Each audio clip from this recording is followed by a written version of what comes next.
Welcome to the Mangrove Community, strengthening the community one branch at a time.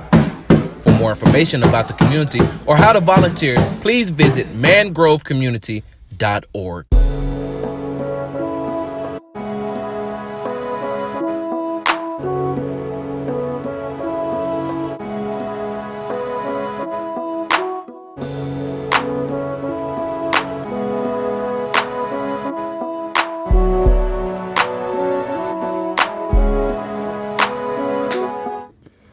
All right, y'all. Welcome back to Reasonable Doubt with Carl Ward. Have a very special guest here today, Miss Cynthia Bailey. We're in the Settegast community, the historical Settegast community, I should say. She invited us into her home. We thank you for inviting us into your home. You're more than welcome. Yep. So how you feeling today? I'm feeling wonderful. Any day above ground is a good day. Yes, it is. Amen to that. So, Miss Bailey, let's introduce you. Give the people an idea of who you are, your background, where did you grow up, what your career, things like that. Let us know a little bit about yourself. My name is Cynthia Bailey. I was born and raised in Settegast. I have one son. My background is I'm a founder of a nonprofit by the name of Impact in Houston, formerly known as Sure Thing. Mm-hmm. I formerly worked supervisor of the hot team for Jerry Davis. I'm now employed with the Bread of Life, and that's Miss Bailey in a nutshell. Yep. So you say you're the founder of a nonprofit, Sure Thing, which is now Impacting Houston. Right. How long has this organization been around? This organization was formed in 1993. We changed the name from Sure Thing to Impacting Houston because it became a north side. It was formed for the kids in North Forest Independent School District. Mm-hmm. But once the districts merged into Houston Independent School District, I had to change the name because it was not a sure thing anymore. It had to impact the kids from wherever the storm, the district, spread them out to be. So we felt like we can impact all of Houston, not just the northeast part. Right, so you made it a Houston thing. That's wonderful. Right. 93, since 93, that's a long time. Give the people an idea of what your organization does and what it provides to the community. It provides after-school program, tutoring, mentoring, various field trips. They dress up in they formal wear and do the walls. They learn cultural. They learn etiquette. Mm-hmm. We take various field trips, like they've been to the Bahamas on a cruise. They've been to Vegas. They've been down Rodeo Drive. They've been to Florida a number of times, to Disney World, Disneyland. Right. So they have explored a lot of different things in life. Because my philosophy is you get out of kids what you put into them. And if you don't put anything to them, then we can't expect anything out of them. So getting them out of just this neighborhood or just this area of town and taking them somewhere that's totally different, see different cultures, people with different backgrounds. So that's what Impacting Houston does for the kids. Gotcha. So it seems like you have a heart for the children out here. And that's a very, very good thing that you're doing, because just from personal experience coming up, from a neighborhood similar to this one, it wasn't until I got outside of my neighborhood and experienced different things, witnessed different things, that my eyes were opened up to the different things that are out there in the world and the different options and things like that. So it's great that you're providing it for the community. And now we're going to have to be real, Miss Bailey, because I can't sit up here in front like I haven't done a lot of work with you in the community. Okay. So I do know what you do personally, and I have a lot of respect for what you do and how you do it. And so you're employed with the city of Houston right now. Is that correct? No, I'm employed with the Bread of Life. Oh, Bread of Life, sorry. But at one point in time, you were with the city of Houston? Yes, I did. Okay. So with that being said, with you being an employee of the city of Houston, some people, they may feel like, well, the things that she do in the community, she gets that on the back of the city of Houston. What would you say to people who have that thought in their mind, because I'm gonna give you a little background information about the show. It's Reasonable Doubt. Okay. We're here to erase any reasonable doubt that the people may have about you, and any reservations that they may have about electing you. So let's erase any doubt that they have and let them know your passion and your reason for doing it and how you do it. Okay. Well, it started in 1993 with kids that didn't have anyone to coach them in various sports. So I became a coach first. Okay. And after that, I coached soccer, then I coached basketball, then I coached baseball. So I just took over the role of a coach for Hobart Taylor Park. Okay. The kids had no coaches involved, so I stepped in and I did that. So after years went on, I think it was in 2000 or 99, I met a guy by the name of Jarvis Johnson. He also had a kids organization, so we would partner up and do a lot with kids. And then Jarvis decided to run for city council.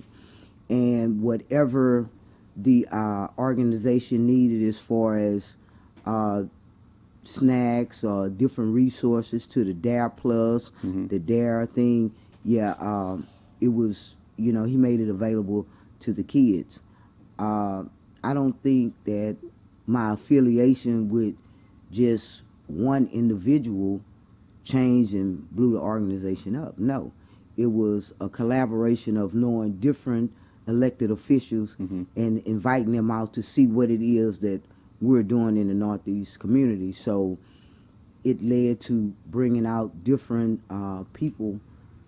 Not all of them were with resources, but they would just come out and support the different things that we would have every year, like the spring blast, where we have over 40,000 eggs for the kids in a big festival in the park. Wow. Then we have the back to school drive, to where we raise money. We get different organizations, different partners to come in, and they bring different resources for the back to school. Then we have the Thanksgiving. So we would ask and see how many turkeys can we get to give the people in our community.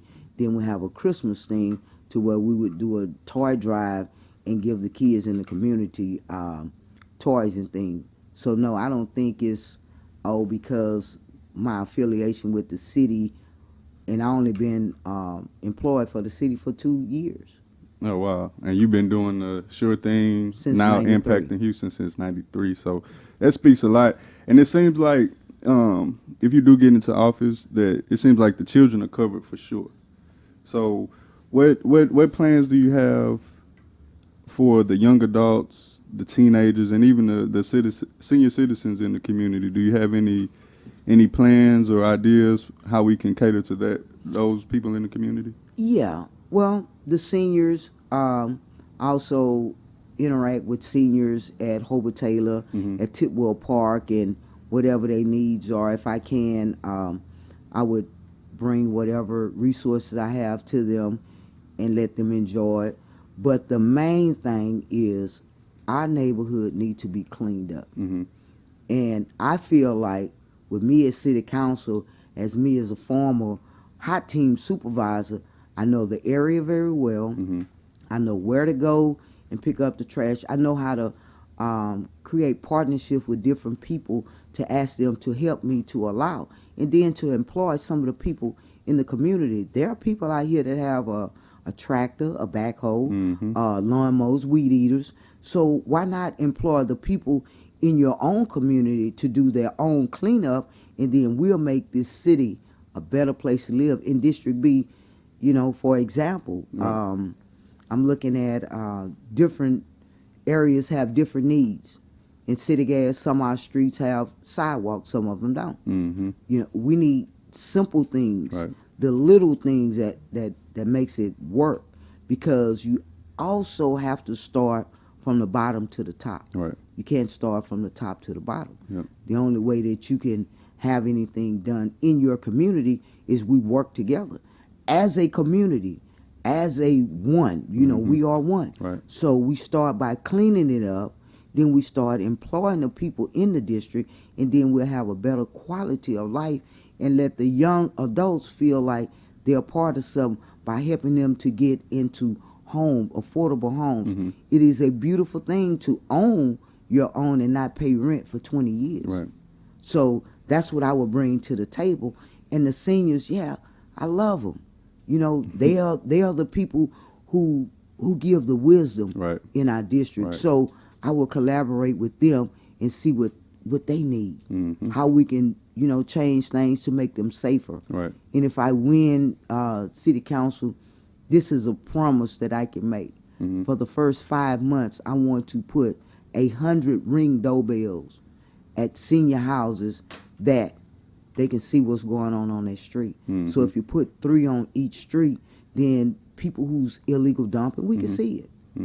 People who's ringing their doorbells, we can see it. Right. They don't have to open their door. They can just look at their phone or at their TV. But we got to make it safe for all of us and clean. Yep. And it sounds like you got a good plan because you're cleaning up the community, and in doing so, you're providing economic development.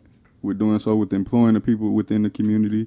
And if I'm not mistaken, would that provide second chance opportunities for people Most as well? definitely. Most definitely. I was given a second chance. Okay. I spent 18 months in Texas Department of Correction. So I know what it's like to be given a second chance. Right. People believe in you to know that, hey, you made a mistake, but you're human. So that's what a lot of people in our area are. They need a second chance. Right. They need someone to believe in them, to say, hey, man, I know you made a mistake. Hey, lady, I know you made a mistake, but I believe in you. Come on, let's work together and let's do something, and not say, oh, you're a felon or you such and such. No, it's time out for the name calling. Right. It's time to embrace everybody because, hey, we are one. If everybody cut, we all bleed. Yep. So it's no little I's and big U's. Not with me. Everybody, I treat you the same. Right. And who better to lead that initiative than someone who walked in those shoes? Exactly. And you still walk in those shoes every day as far as the cleanup, because I see you out in the community. Even with the community cleanups I do, you assist with that. You know, you come pick up trash and things. So it's good to have someone who has their boots on the ground, you know, and there are a lot of people that they talk a lot about the big issues, but like you say, it's the smaller issues that we have to deal with first before we can tackle those big issues. Another thing, so we're providing jobs for people within the community, but another thing I see every day, I see young guys, young women who they have ideas about being self-employed, but a lot of them, they may not know the first step to take, you know, the first route to go. I use the example of a guy I met named Jay. I met him out in Greenspoint. I would see him at the store all the time, and I got to talking to him and asking him, you know, what type of skills do you have? Like, are you looking for a job? Do you want a job? He was like, I do. I got a little bit of skills, but he said, I tell you what I really want to do, Mr. Carr. I really want to open up a food truck, but it's going to be different because I want it to be a vegan food truck. We don't have any fresh produce in the area or anything like that. What would you say, or how would you assist people that have that type of mind frame? Well, the first thing you tell them is to get a DBA, and then you walk them through the steps. Make a plan your work, and work your plan. And the way that you do that is you introduce them to people like the food bank, or to the gardens that we have here in the community. So you can say, hey, I want to have a food truck, and I want it to be vegan, and I want to use some fresh fruits, fresh vegetables. And then you collaborate with them, and then you go from different community gardens, and they would probably lend a helping hand. Okay, that sounds like a plan as well. What do you feel about homelessness? Do you have any ideas about, you know, how we can tackle that issue? I know it's a big issue, but at least we can start or try to put something in play to assist the homeless. Well, homelessness is not necessarily what we feel like is you're homeless.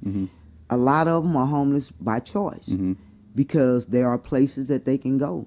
But when you don't want to follow rules, just like in your home, when you feel like you can't follow your mom's rule, it's time for you to go. And a lot of them have rules that they have to follow, like the Bread of Life in Temenos 1, 2, and 3. They will give you a place to stay. You start working, and then you give back. But a lot of them don't want to go because You have to be in at a certain time. Mm-hmm. You can't smoke and drink. Mm-hmm. You can't live like you want to live Right. in a facility that's facilitated for homeless people. So Gotcha. homelessness is a lot of it is by choice because Mm-hmm. a lot of people they have people here in Houston, they have people somewhere else and want them to come home, and they just don't want to follow the rules. Right. And I see a lot of mental health issues that also add to that. Do you have anything in mind for that to start bringing mental awareness to the community and things like that? Because I know in our community, in our culture, that's something that we really don't talk a lot about. We kind of, if uncle, if he get a little bit off, just y'all leave him alone, don't mess with him. But we don't explain to the people coming up that he has a mental condition, So it's not something that we really understand in our community. We actually, in our culture, we just say they're crazy. Right. But no, they not. They really need help. Mm-hmm. And we don't take the time to give people the help and to put them in facilities where they can get help. It's not a lot of funds available for it, but then again, it is. Mm-hmm. But to commit someone, they have to evaluate them for 7 to 10 days. Sometimes you have to commit your own family member Mm-hmm. or somebody that you know. But then they say, okay, after 7 to 10 days, they're acting normal. Then they go back in the street and they flip-flop back Right. and forth. So I think we should put things in place where they could be evaluated for longer. Gotcha. So the real them come out because, anything you do for 30 days, it becomes a habit. Right. So if they play you for the first 10 or 15 days just to get out, to get back on the street, to do what they're going to do, yeah, it's a problem. But, we just don't take the time to care for our people and to say that they really need help because nobody wants to label their loved one as mentally ill, mentally challenged, and we have a lot of that. Okay. And so we talked a little bit about the economic development, and you did say you would employ people to clean up the community and things like that. What other ideas do you have to bring big business to this area, so maybe people can be employed in that sense? Well, in order to bring big business into this area other than construction, it's going to be hard because until we look good, nobody wants to come and affiliate with us. Now we start looking good, we start feeling good. Now instead of us asking you to come, now you're asking us, can we come into your neighborhood? And that's what we need. We need people to ask, can they come in, instead of us asking them to come in, because if we ask them to come in, you have to give so many breaks. We have to give you the land. We have to give you this. We have to give you so much for you to come. And then at that point, is it really worth it? Right. Because you done gave up so much in order to get that. It makes sense. So we would have to clean up first. And I know a lot of people, they're deterred by the crime element as well. So how would we address the crime element in the communities? Well, we would, as a city in a whole, we should employ police officers who live in the neighborhood. Okay. Get them more involved. If you live here, then you have a stake in this. I know one police officer lived 2 doors down from me, and born and raised in Fifth Ward, and moved, from one hood to another hood. Right. And, she just take pride in it. She got grandkids out here. Right. And if we get more people involved that are out here, then we want to employ 5,500 other police officers. They don't look like us. They've never been here. They don't know anything, but you give them a job and you say, we want you to secure this neighborhood. So if it was you and you lived in District B, then you're going to take pride in District B because this is part of your heritage. Right. When we have a lot of police officers that they don't live out here. Right. They don't know the culture. They don't they don't know what's really going on. So True. we just need to employ more people, police officers that live in this district. Now, you know what people going to say to that? A lot of people going to say it's a lot of people not trying to be police officers from the community. So if we take it a step further, because we're going to have outside people in our communities, how do we make them more aware? How do we make them a part of our community? Well, what we do is we embrace them with different civic clubs. You ask them to come out, Mm-hmm. and they hear what's going on. So now we getting to know you, you getting to know us. Right. So just to get more civically engaged in our community Mm-hmm. would make a big difference. You know, have the police to come out to Civic Club, not just to a PIP that's once a month. You know, Right. come out and, you know, really engage into the community. Right. Ride bikes. I love how they have cops on bikes, you know, Mm-hmm. and things like that. I would want to start a basketball team with officers in the community. Okay. Different communities, different Right. officers, you know, Right. different time, and you'll get to know one another, even with the young guys, to play against the officers and things like that. So now you know my name, I know your name, Yep. and I really know you. Right. We just come together as one. Right. So when they leave this area, even though they were not a part of this area, they feel like a part, Right. because I know Johnny now. Right. Hey Johnny, how you doing? Right. And that's what it takes to get back to that. Right. And God forbid you have to if a police officer has to do his job and Johnny's there, he would approach Johnny in a different way. You know Exactly, what I'm saying? young man, what really happened? Right. You know, it's so many times that we are labeled, Mm-hmm. and it might not even be our forte. Right. Our background, you know, oh, he's a thug because he got his pants hanging down his butt. No, young man, can you pull your pants up? Mm-hmm. You know, and that's what happened when I go to the park and I have events. I can't think of anyone that ever said, man, you look at those guys with their pants down. No, it's respect and pride that we need to give back into our kids today, because having your pants down, that's a false statement. Okay. What's your drive? Because you've been doing this in '93 in the community, actively involved, putting on huge events every year. Like you say, the Spring Blast, that's a huge event in this area. Everyone looks forward to it. Your Christmas events, you do a lot with the seniors. Where does this drive and this passion come from? Well, it started way before me. My mom was the first female to have a softball team at Hobart Taylor Park. The park would be crowded with people, and they would just be excited. And that did something to me, you know, by bringing people together with all walks of life in this community. At one time, it was they blackballed Settegast because they say we were too bad out here, and we did a lot of different things, but it started with my mom, Miss Cynthia Bailey. I seen her give, and I learned how to give from my mom.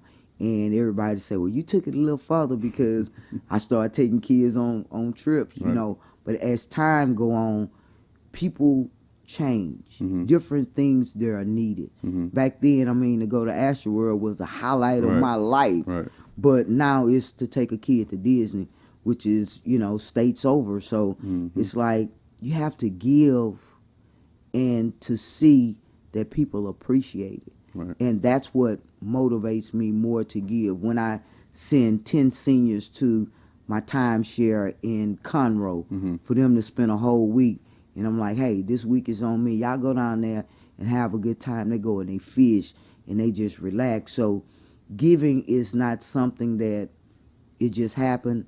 I saw the giving in my mom, so then I continue to give. And I only have one kid, and he got the giving too, because so he it's started. genetics. He started like, Mom, can we take the kids with us to Florida? I'm like, sure, we can take a couple of your friends. He say, nah, all of them. Oh wow. I was like, what? Got to figure this one out. So I took 75 kids to Florida and 25 chaperones. So it was like, to see a kid face light up when they see Mickey Mouse, priceless. Right. To see a kid say that, man, I ain't never been nowhere, priceless. To go down I-10 and you get to Orange and they say, are we there yet? They let you know that they haven't been anywhere. Right. So my passion for giving is just to see others smile, because my mom made me smile. She made others smile. So it was handed down. Not all of her kids are the giving, but they'll pitch in whichever way they can. Right. So you're just paying it forward. Exactly. Cool. So let's talk about your political run and What's your main agenda if you get into office? What's your passion? What do you see out here every day that if you have the power to change or have an impact on, that you would do? Keep it simple. Neighborhood issues, Mm-hmm. because all of our neighborhood have different issues. Right. The main issue is trash, Mm-hmm. and I would partner up with Department of Neighborhoods and ask them after 90 days of telling the community we need to clean up, start giving tickets. Mm-hmm. You know, because it has to start somewhere. We just can't say solid waste, just keep come picking it up. Somebody have to be responsible Mm-hmm. for the actions that they're doing. Right. So we need to clean it up. Then we need to employ the people in the community to give them a sense of pride. Mm-hmm. Then we need to make the houses affordable for those who work in the community. Right. And then we need to make it safe. Right. And then I guess being in office, you'll get a lot of information, because I'm finding out recently that it's over 1,000 seniors in District B that don't have a clue that they have access to a tax credit to help them with the taxes on their homes and things like that. What would you be one of those people that you gather that information and make sure that information gets to us? And also, with that being said, how, because now you're expanding. Mm-hmm. From what I'm hearing, you cater a lot to the northeast side, because that's where you're from and that's where everything started. But now with being District B Council, you got Greenspoint involved, you got portions of Acres Home, Bordersville, and Fifth Ward. How do you expand your vision to make sure you cater to everyone and that you hear everyone's needs and try to address them the A best lot you of can? time it's like you have not because you ask not. Mm-hmm. It doesn't make a difference. You know, my giving didn't start and end in Settegast. Right.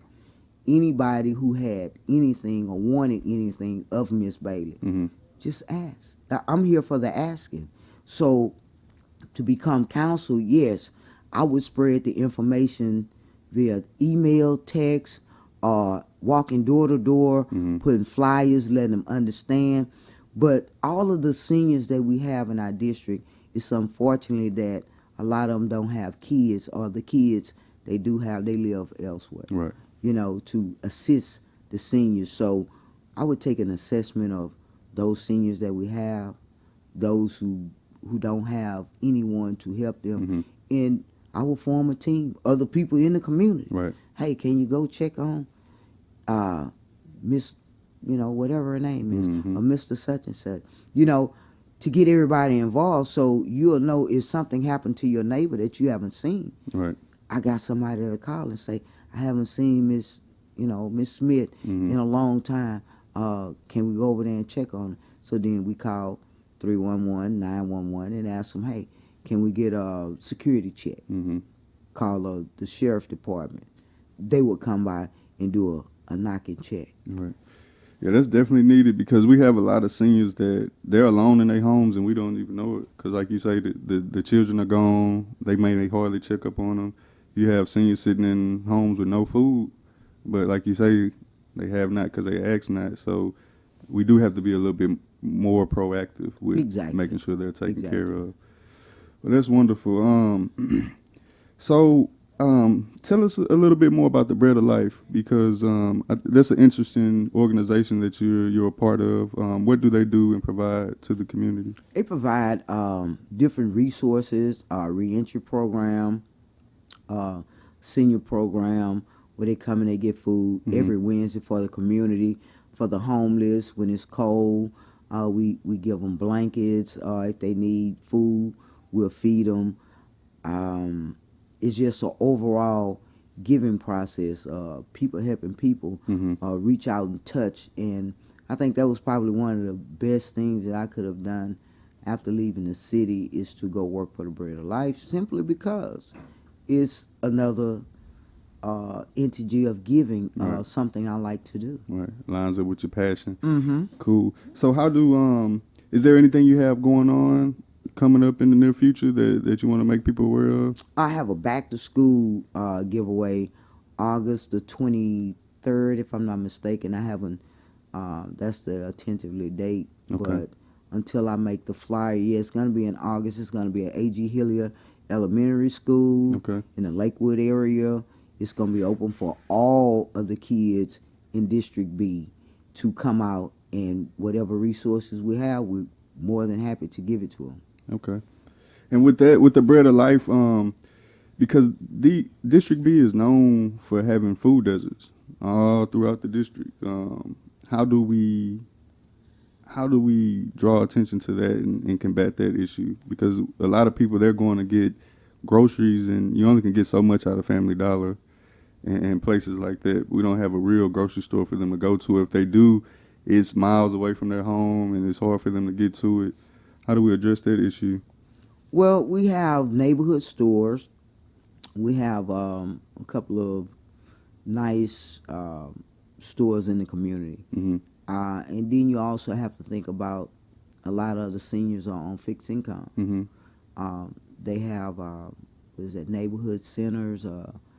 What is it? I don't. They bring food to senior homes and things like that. Okay. Mind you, if it's one senior in the house, Mm-hmm. the food that they bring is adequate enough for them. But a lot of seniors taking care of their grandkids, their great grandkids, and things like that. And no, they don't have enough money. No, it's not a store close by. But what we have to do is, again, people helping people. Mm-hmm. If you know your neighbor is struggling with food, the Bread of Life give out fruits, vegetables, all of that every Wednesday. It's open to the public. It's not just one side of town. St. Peter Claver give out food once a month. It's different places around here in the north side, even in Greenspoint, or in different places that either they don't know about, won't go. You need your neighbor to put your name on the list. You Right. know, we had pride at one time. We did. Somewhere down the line, it just kind of slipped away that you took care of your neighbor. Because I recall when people were breaking up when I was little, and they was going through some married couple, they would have parties for them to get back together and to stay together. Right. If they was down on their rent, they would have rent parties. I mean, they would do things like that. Right. You know, and I was like, everybody helping everybody, okay? Right. Because I remember having to clean my whole street, the ditch. But we didn't put any of it down there. But you had to But clean that it. was our job as young kids. You had to look out for one another. And somewhere, we've forgotten that. Yeah. And I feel like if we get back to that, we'll be on the ball. Yeah, because I didn't even come up in that area. I didn't know about the rent parties and all that type of stuff, that get back together parties. That's new to me. So, but we definitely need to empower the community, because you had some people look at it like this, and I see it when I'm riding through Northeast Side, Greenspoint, even Acres Home. You see signs, $6 million bike trail being built here and there, and not saying it's a bad thing. Beautification is good for the community, like you say. It will draw in big business and things like that. But when you have the people that are steady suffering the way they're suffering, should we not change our priorities to care for the people first and get them better, and then focus on, building up the community around them? What's your take on that? Well, a lot of these things were pre-planned. Mm-hmm. 10 years down the line, Harvey came, it knocked it back. Mm-hmm. It knocked a lot of projects back. It's not something that was, okay, we're going to do this year, we're going to beautify. I'm quite sure a lot of these bike trails and beautification, they felt like it was good for the community. Mm-hmm. But ask the community what we need, then Right. just give us what you want us to Right. have. Because it also runs the risk of raising our property taxes too, right? Exactly. Mm-hmm. So, excuse me. What? Because I'm trying to figure it out, and I know it's like you say, it's pre-planned, and it's unfortunate that a hurricane hits while you're building the $6 million bike trail. But at the end of the day, when does the human element, when does the heart, shine through, and people say, okay, yeah, we do have all this funding set aside for this bike trail, and the people voted on it, but we had a major natural disaster come through. Why can't we have a process in play where, look, We have to put a halt to this and take care of the people. The funds are there. I mean, the streets, we can build whenever, but the people can only struggle for so much before we turn on each other, rob, steal, and kill. Because when you haven't eaten in a couple of days, your mind works a little bit different than the next person. Right. Well, see, this is how grant money is. Mm-hmm. If I allocate this money to you for this particular project, then that's what you have to do with it. Mm-hmm. That's how grant money is set aside. Okay. Now, if the money from the state and everything can't help the people, I'm sorry, I can't go into this fund Right. because you wrote this grant for this project. Mm-hmm. So I can't take this money from this project hoping that you'll give it back. Right. And then you don't. It's unfortunate that we don't have a rainy day fund set aside for something like a natural disaster, Right. like a Harvey, Right. like a Allison, Right. like a Ike. Right.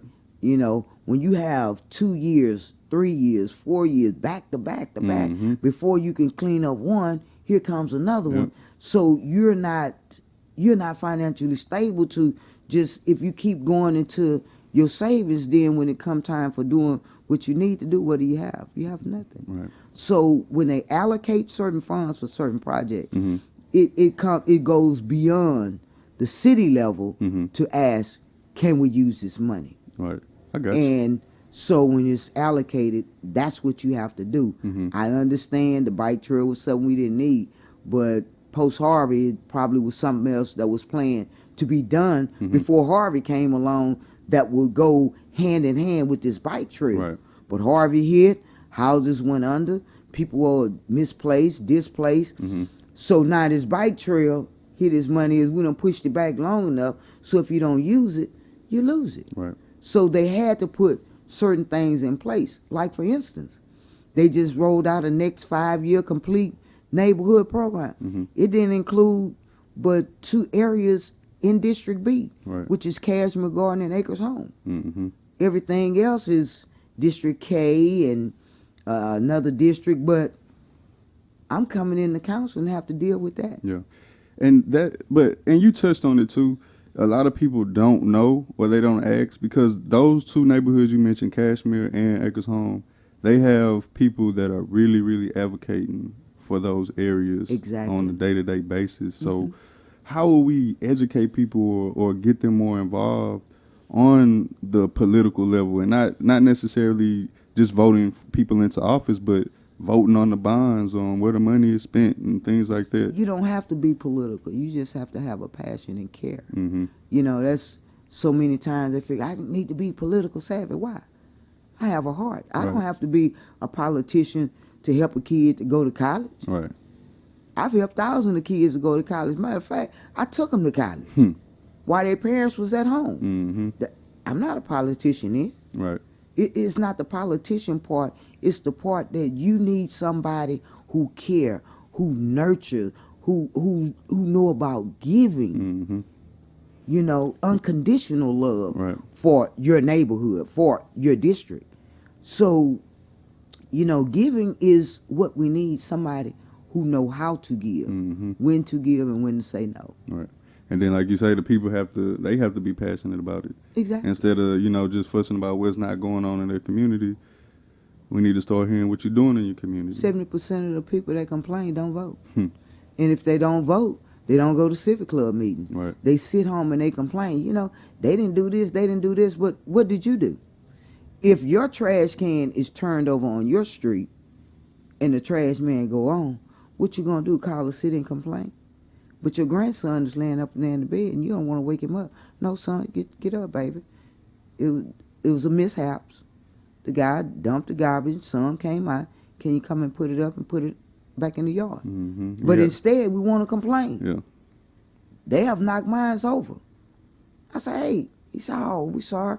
They'll come back and get it. But if they gone, my job is to get that trash up from in front of my house. Right. And that's the part that we are missing. Playing our part. Exactly. I want to go back to Harvey a little bit because I don't think people that suffer from it and still suffer from it, they know. But I don't think a lot of people realize how many people are still affected and still going through it. And I have 2 questions for you. One is, What do you know the power that the officials have on the city level? Because from my understanding, the state we do have a rainy day fund that the governor was holding his hands on. He didn't want to release those funds to us, and we had, from my understanding, over $10 billion in the rainy day fund, and I don't see it getting any rainier than Harvey. What type of power do we have to put pressure on them to release those funds? And those funds are just like a grant. mm-hmm. You do so much work, we give you so much money. You do so much work, we give you so much money. So until they start applying the money to the work that needs to be done in Northeast Houston, Mm-hmm. well, it's done everywhere else. Right. So we can't say, well, the state has not released the money. The money has been released. Probably round one have went to Maryland, Mm-hmm. Kingwood. When you living in an $80,000, $90,000 house versus $1 million or $2 million, they get the money first. That I believe. Even though It doesn't make a difference. it doesn't make a difference. Nah. Crop rolled downhill. We at the bottom. They start at the top and work their way down. So just look at a lot of money has been advocated for over here, but a lot of people over here are renters. Like the backside of Lakewood was totally washed out. Mm-hmm. Houses are still haven't been repaired because the landlords of a lot of places haven't received their funds. So Right. if they own 7, 8, 9, 10 homes, then they do one at a time, you know. So we can't say that the state haven't released the money. Right. No, it's released. We just haven't did a lot of our work. Gotcha. But okay, if you say it rolls downhill, but you being from this area, and you may see it different. I'm just asking, how do you feel like the funds should be allocated differently? It should be. It should go to the one that have the most damage. The most damage. First. What about, should it be need based? You think? Because if you have, they label the areas. They label this a low income area. Okay. So why wouldn't that be the first place you go to assist if you know? Understand what I say? It rolls downhill. Right. We're at the bottom, so we were covered in it. Gotcha. And they started at the top. I mean, it's not something that, as a person, that we can we can fix it. No, it's the powers of be that say where this is going, where that is going. Right, but with me, I'm gonna say, hey, I need my share too. I need our share. Okay, so you will speak to that What? in that position. Yes, sir. Cause see, that's what we're trying to figure out. Nah, I ain't. Hey, if you gave them $1 million, I need two. Right. Because another thing, and this is how I see it, it's a lot of systems that are in play, but they're flawed. You know, we could go back. It was a time where people, they were getting in trouble for reading and writing and things like that. So we come from a system that has been systematically flawed and continues to be. So instead of just saying, you know, it is the way it is, how do you advocate to that once you're in office? How do you speak to that? Well, once I claim my District B seat, then I will have to go with see how things come. I can't tell you, oh, I'm gonna do this. No, Right. I don't know what. You have to figure it out once you get in there. And you know, then, I don't know how I would approach a situation unless I'm put in that spot. Right. But I do know we come first. Right. You're In gonna my speak book, up to it. We come first. Right. In my book. Well, cool. Well, I feel like you definitely had District B back, and Yeah. we would definitely look forward to everything that you have to offer and things like that. You covered a lot. I think we feel pretty good.